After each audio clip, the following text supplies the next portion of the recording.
নমস্কার। মকর রাশির জন্য আসতে চলেছে নতুন নতুন বেশ কিছু সুযোগ সুবিধা, এবং মকর রাশির মানুষরা যদি একটুখানি সাবধানতা, একটুখানি বুদ্ধি খাটিয়ে একটু সতর্কভাবে চলে, তাহলে বেশ কিছু বড় বড় সুযোগ কিন্তু মকর রাশির হাতে চলেই আসছে। কোথায় কোথায় সুযোগ আসছে, কি কি সুযোগ আসছে, কখন সুযোগগুলো আসছে, সব বিষয় নিয়েই বলবো। তবে অবশ্যই অনুষ্ঠান শুরু করার পূর্বে প্রত্যেকবার যে কথাটি বলে থাকি, আপনারা অবশ্যই আমার চ্যানেলটিকে সাবস্ক্রাইব করে বেল আইকনটা ক্লিক করে দেবেন। এটাই আপনাদের কাছে আমার রিকোয়েস্ট। মকর রাশি আমরা জানি শনি প্রভাবিত রাশি, এবং মকর রাশি একটা চর স্বভাবের রাশি হওয়ার জন্য কখনো কখনো এরা কিন্তু একটু চঞ্চল স্বভাবেরও হয়ে থাকে। বিশেষ বুদ্ধি, দৃঢ় মনোবল এবং সাহসের দ্বারা এবং সততার দ্বারা এরা কিন্তু বিশেষ ভাবে নিজেকে সফল করে তুলতে পারে। অসীম ধৈর্য এবং নিজের রাগকে কোনো কোনো সময় কন্ট্রোল করে নেওয়ার ক্ষমতা এদের মধ্যে কিন্তু দেখতেই পাওয়া যায়। তবে আমরা সেই দিকে না গিয়ে মকর রাশির কোন কোন সুযোগ আসছে সেই বিষয় নিয়ে আলোচনা করব। প্রথম নম্বর সুযোগ যেটাকে নিয়ে বলবো সেটা হচ্ছে বৃহস্পতির ট্রানজিট। মকর রাশির জন্য বৃহস্পতি ষষ্ঠ ভাবের মধ্যে অবস্থান করছে, অর্থাৎ মকর রাশির ষষ্ঠ ভাবের মধ্যে বৃহস্পতি অবস্থান করলে পারে কিন্তু সাধারণভাবে দেখা গেছে যে চাকরি বা নতুন কর্ম সংক্রান্ত বিষয়ে নতুন কিছু সুযোগ সুবিধা আসতে শুরু হয়ে যায়।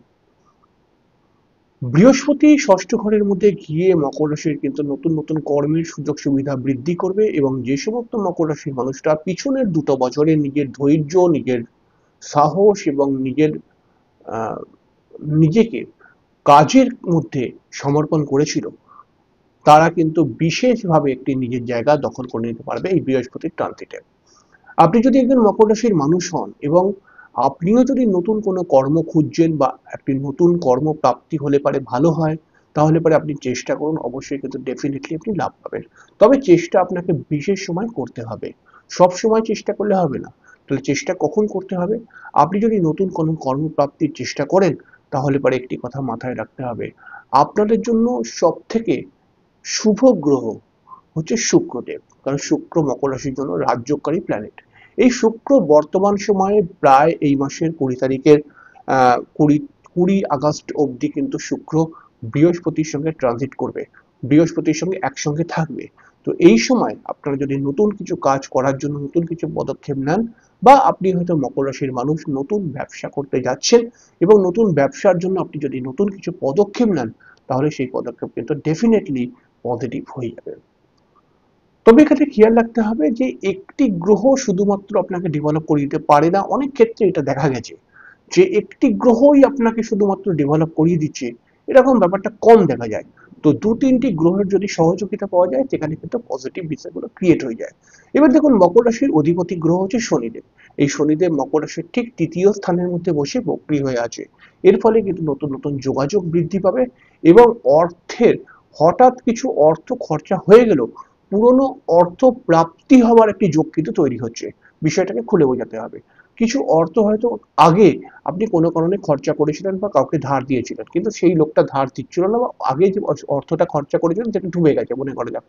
তো সেটা থেকে খুব একটা পজিটিভ লাভ পাননি আপনি। তো সেই লাভটা কিন্তু এখন আপনি পেতে পারেন।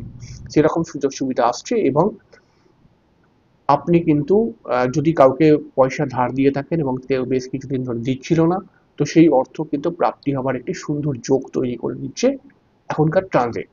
বিশেষ করে মকর রাশির ক্ষেত্রে রবি সপ্তম স্থানের মধ্যে রয়েছে। রবি সপ্তম স্থানের মধ্যে থাকলে পারে বিবাহিত জীবন কেন্দ্রে কিছু সমস্যা তো অবশ্যই তৈরি করে, কিন্তু মকর রাশির সপ্তম স্থানে রবি থাকলে পারে কিন্তু যে সমস্ত মকর রাশির মানুষেরা নতুন কর্মপ্রাপ্তির জন্য চেষ্টা করছে, নতুন কিছু করার চেষ্টা করছে, তাদের ক্ষেত্রে বেশ কিছু পজিটিভ জায়গা তৈরি করিয়ে দেবে। এছাড়াও এছাড়াও আমরা দেখতে পাচ্ছি মকর রাশির ক্ষেত্রে আর একটা প্লাস পয়েন্ট, সেটা হচ্ছে কি, যে সমস্ত মকর রাশির মানুষেরা আউট অফ স্টেটে বা আউট অফ কান্ট্রিতে রয়েছেন, বা কাজ করতে যাওয়ার জন্য ইচ্ছুক বা যাওয়ার জন্য প্রস্তুতি নিচ্ছেন, তাদের ক্ষেত্রে কিন্তু বেশ কিছু সুযোগ সুবিধা আসবেই।